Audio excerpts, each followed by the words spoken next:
Hey, what is up, soccer fans all over the world? Welcome back to the Saudi Soccer Show. I'm one of your co-hosts, Brian Lofermento, as always, joined by the voice of soccer in America, Nick Webster. Nick, so much we're diving into. Feels good that club footy is back. Where are you at this week?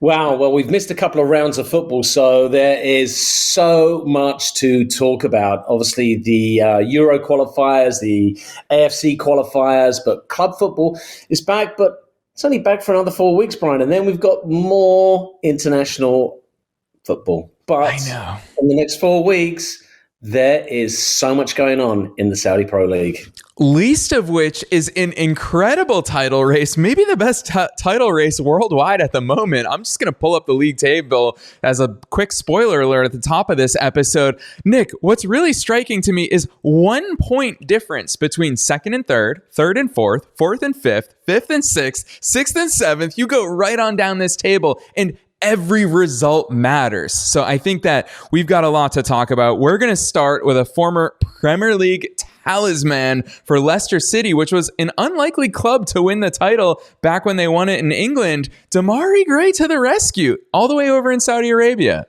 Well, I tell you what, he needed to come to the rescue because Gerrard has been under a lot of pressure. Prior to this game, winless in 3, they dropped 8 points. In their previous game against Al Riyadh, the crowd, Brian, 696. Now, I don't know what's going on, but that is concerning. And when you think you had England captain Jordan Henderson playing in that game, he's not always the captain, but when Kane goes off, Henderson puts on the armband. He just played at Wembley Stadium against Italy in front of 90,000. 4 days later, 696. Wasn't good, but they managed to get the job done. And then this weekend, Al Wahda on the road, they desperately needed to win again and found themselves under pressure. Craig Goodwin of Al Wahda, Aussie international, pops up with 2 amazing goals. But here's an interesting one. Remember about 4 weeks ago, I was very harsh on Gigi Wijnaldum. I was saying, hey, he's not performing. Well, since, and I'm not saying he's listening to this show, okay? But since I stated that, Wijnaldum has been on a tear. Another brace this weekend, his 3rd and 4th of the season, tied it up at 2-2. And you could see Gerrard, and he was just like a bag of nerves on the sideline, knowing that 3 points was an absolute must. And then your boy, Leicester City, ex-Leicester City, Fox in the box, Demarai Gray, in the 98th minute. Not the 90th minute, the 98th minute, his first for the club, bags all 3 points for Al Ittihad, and Gerrard can breathe for another few days. Because I've got a feeling, Brian, that if he does not get this club into the Champions League, it's going to be one and done for Stevie G. Yeah, and it's crazy looking at where Al Ittihad is in the table, down in 7th place. But Nick, I remind listeners who can't necessarily see the league table if they're tuning in to audio only, is that 3 points bumps them way up into the top 4. So things can change very quickly is the moral of the story here. And Demarai Gray showed that nonetheless in the 98th minute. Now, Stevie G, as much as we have poked fun at him and his Scouse accent in the Saudi Soccer Show over the past couple months, Nick, he's not the only manager who's facing some heat right now. So before we start talking about the defending champions, let's talk about Al Hilal still at the top of the table. No Neymar, no problem. Some praise needs to go their way right now. Well, Al Hilal are relying purely on a certain Mr. Mitrovic. He really is doing the business. They ground one out last time, 1-0, and I think a lot of that credit goes to Bono. He got his 3rd consecutive clean sheet. Jorge Jesus is probably like breathing a sigh of relief. He's brought Al Nassr back into the frame. He's skipper of the team again. And this was the big game of the weekend. Al Hilal, 1st versus 5th. And what a start for Al Hilal. Savic in the 1st minute of the game. I mean, did they need that one? That was his 3rd goal of the season. Mitrovic, I mean, he had a wild game. He scored his 8th of the season and missed a penalty. Completely bonkers. So Maximin got Al Ali back in the game with his third of the season, only for Ibanez, who's one of the big priced imports. I think he cost something like 30 million euros, an own goal in the 86th minute. So that kind of gave Al Hilal the breathing room that they needed. And as you can see, no Neymar, no problem. However, I mean, we really haven't gone to the bottom of Neymar's contract. And I'm really curious. I'd love to be his agent. I'd love to be a lawyer. I'd love to know what is going on, because he's on the most insane amount of money the world has ever seen. He's not going to play for 12 months, Brian. And when he does come back, is he going to be the same player? But I guess in the meantime, we'll have to jump on the Mitrovic bandwagon and the Al Hilal bandwagon. They've got a 4-point lead at the top of the table. Hey, we've said before that every single game against the supposed top 5 is huge, because it becomes like, there's a relegation 6-pointer in England. Well, this is a championship 6-pointer at the other end of the table. And the fact that they've done the business again, very good news for Jorge Jesus, takes the pressure off, and Al Hilal, they continue to roll. And I love their goal difference, plus 22. Yeah, Nick, I'll tell you what, you said one very obvious thing in there, which is we'd all love to be Neymar's agent and get that healthy commission check on whatever that contract is that he signed.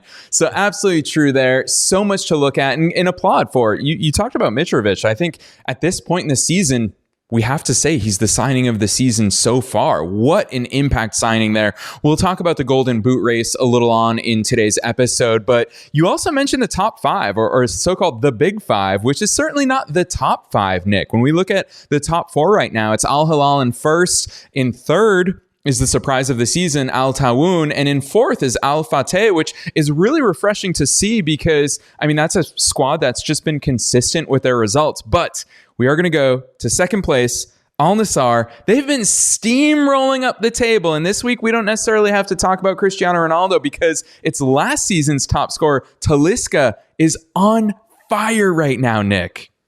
Well, we'll step back a week because I know you love talking about Rocket Ronnie, and he was on fire like Talisca last week. 2 goals in 4 minutes.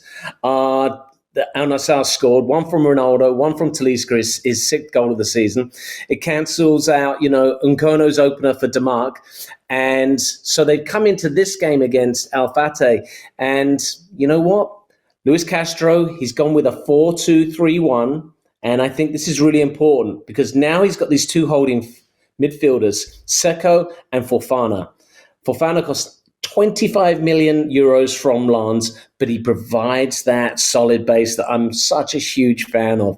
And it's allowing Talisca the freedom to play with this Brazilian creativity that just creates opportunities all over the place. And I think you mentioned Ronaldo didn't get on the score sheet this time. He didn't, but he did get his 6th assist of the season. But this base is allowing Ronaldo to go wherever he wants. And he's creating so much space now for Talisca, who scored his 7th and 8th of the season. So Al Nassr, you are 100% correct, Brian. They are the hottest team in the Saudi Pro League. Who can think back to 7-8 weeks ago when you had very sneakily 2 tables where, you had your top 5 and Al Nassr was sneaking there in 18th place. And I think 1 point out of 6. But since that time, they've just been on fire. And I guess a good result today in the King's Cup as well. Yeah, so right as we're recording this, listeners, Al Nassr is playing in the King's Cup. Sadio Mane scored the winner in, I think, the 107th minute, which was not in regulation time. That was in extra time. So, yeah, things are rocking and rolling for Al Nassr right now, getting big result after big result. Nick, we're talking about Talisca, but Cristiano Ronaldo, he's back to scoring free kicks. He's scoring with his right foot. He's scoring with his left foot. Potential Balon D'Or candidate next year, I think it's safe to say.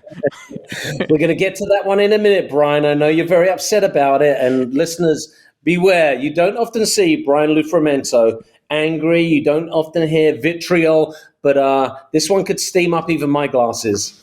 First things first, though, we've got to talk about the defending champions, because as we look at the table, there's one club that's way out of place, And that is, of course, Al Ittihad, which when we look at the table, 6th place. Nick, I remember we were singing their praises right out of the gates to begin the season with. They slotted right comfortably into that first place position. In England, you lot are always obsessed with the managerial sack watch. Something's got to be done there. Ooh, Mr. Sparito is under pressure. 8 points off top spot. I mean, that really, that's mind-blowing. Prior to this game, they only had one win in their last 4. That's 4 points from a possible 12. Now it's 1 win in their last 5. This man is leading the sack race by a country mile. And they had such a good start. Benzema with his 5th of the season. Although I'd like to see, if Mitrovic can get 8 and Ronaldo can get 11, Benzema should be way up there. And I don't think he's been firing on all cylinders. Kadish got his 1st of the season, and really it did look like 3 points in the bag. But then Selemani in the 86th minute, late equalizer, 3 points gone, only 1 point, dropping down the table. I mean, you're the defending champions of this league. You're the gold standard, and you're in 6th place. I mean, can you imagine if we were? Let's go to England. Manchester City in 6th place, PSG in 6th place, Inter Milan. It's unheard of. And managers get fired for less than that. Managers get fired for being in 4th place. So I would say there's a lot of pressure right now on the manager at Al Ittihad, and if they don't start turning it around pretty quickly.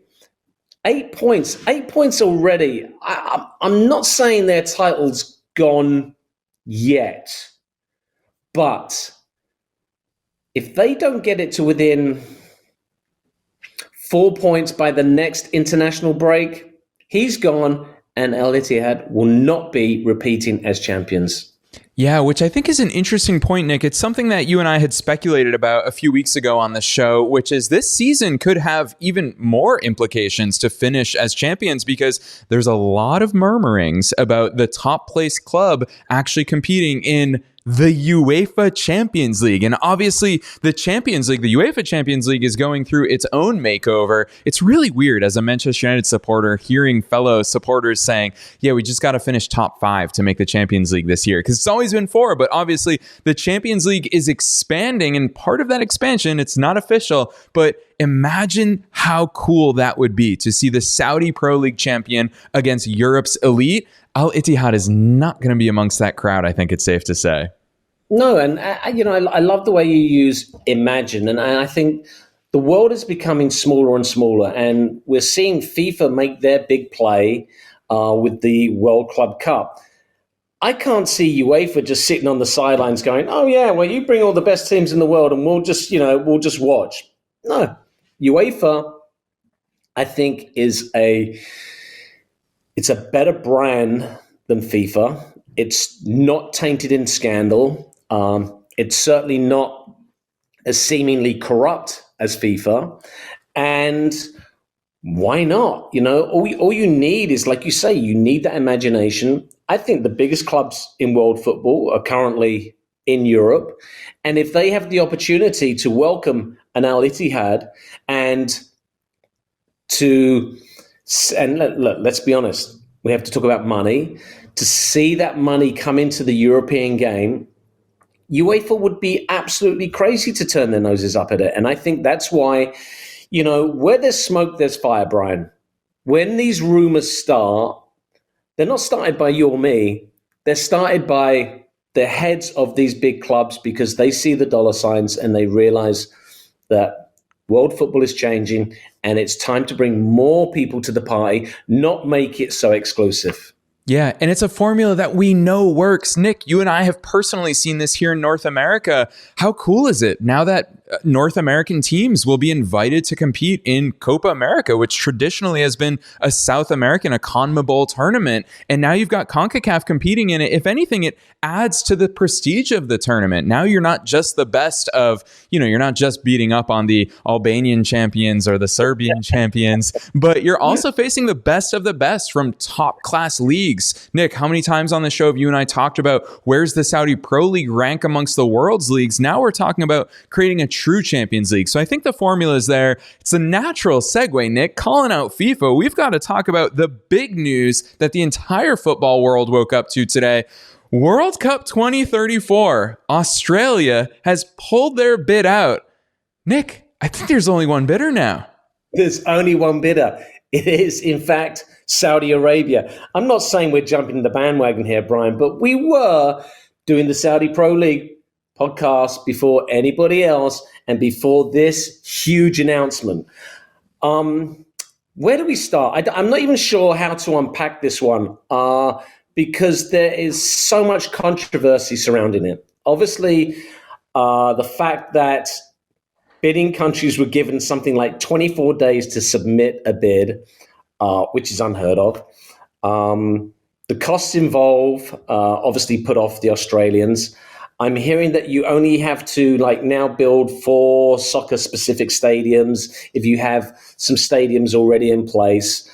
But with the 2030 World Cup being played in every country bar Saudi Arabia, it seems only fair that the Saudis get their shot. But it does seem, 12-year, Qatar 2022 in the Middle East in 2022, 12 years later back in the Middle East, seems a bit quick. And then, of course, it's going to be another Winter World Cup. So I'm telling you right now, the European clubs are not happy. They are going to be, they're going to want to be compensated somehow. Not sure how FIFA's going to massage it. I would imagine by expanding the World Club Cup to every team in the world. Maybe even our Sunday League team can pop in there as well. But listen, all credit to Saudi Arabia. They have positioned themselves quite superbly to be able to take FIFA's mandate, run with it, and looking at the success of Qatar 2022, I mean, what a World Cup. I mean, the games we saw in that edition of the tournament, perhaps the best ever. The final, without a doubt, one of the greatest games ever. If Saudi Arabia can pull off 50% of that, I think they'd be very, very happy. But yeah, it is stunning news.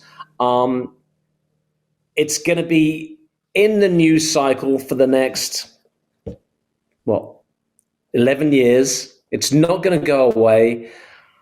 I'm flabbergasted. But I do want to give a shout out to the Saudi Arabian Football Association. They've done the right thing by saying, yes, we're in the mix. The country is changing almost on an hourly basis. And they do realize that this, the oil dependency, they've got to move away from that. And I think there's lots of opportunities within a World Cup cycle, and this cycle is now going to last 11 years, to make some really dynamic changes within the country. So I'm interested to see how it's all going to play out. But yeah, I think it's a done deal. Where's the rubber stamp? But 2034, the World Cup will be in the Middle East, and it will be in Saudi Arabia. Yeah, Nick, I want to pose this question to you. In full transparency for listeners, Nick, you were part of the organizing committee for the 1994 World Cup that was here in the US. And you've known me long enough to know that the one thing I care way more about than international football is club football. And so when the World Cup came to the US in 94, obviously that was the start of Major League Soccer, which launched in 1996. That was the start of a totally new era in American soccer. And I'm super curious to hear your perspective on this, because my fear from a club football perspective, from the Saudi Pro League perspective, is I don't want the government, I don't want the public investment fund, I don't want the fans to say, hey, job done. This is why we injected cash into the Saudi Pro League, is because we want to bring the world here for the biggest stage of any event on planet Earth. Job done. I want it to be the start of the job, which obviously it was here in the US. How do they balance that? I mean, now you're talking about an 11-year commitment to keep the Saudi Pro League gaining that momentum, or will they be able to? Well, look, it starts with the kids. It starts with the children. Young children need to be inspired. I don't think you can find bigger inspirations in world football than your boy CR7? How many kids, have started playing the game of soccer because of Ronaldo? I think that the Saudi Arabian national team has not performed since Roberto Mancini took over. I mean, they did, like we said, they did quite well in Qatar. They beat Argentina, wow, who ended up winning the tournament. But it's building that infrastructure within the youth game so that it's self-sustaining. And from my perspective as a coach and someone who deeply loves this game, if they start pouring the money in to the youth side of the thing and building that platform so that when 2034 comes around, not only is the Saudi Arabian team super and uber competitive. I mean, how many teams have won how many countries have won the World Cup? I think it's like 7. It would be incredible if somebody other than, Italy or Brazil or Germany or Argentina could compete for the World Cup. The only way you're going to do that is by pumping lots of money into it. How are they going to do that? Saudi Arabia has lots of money. They want to pump it into a World Cup. So that means building football infrastructure. And if you have football infrastructure, then I think you can start developing the children.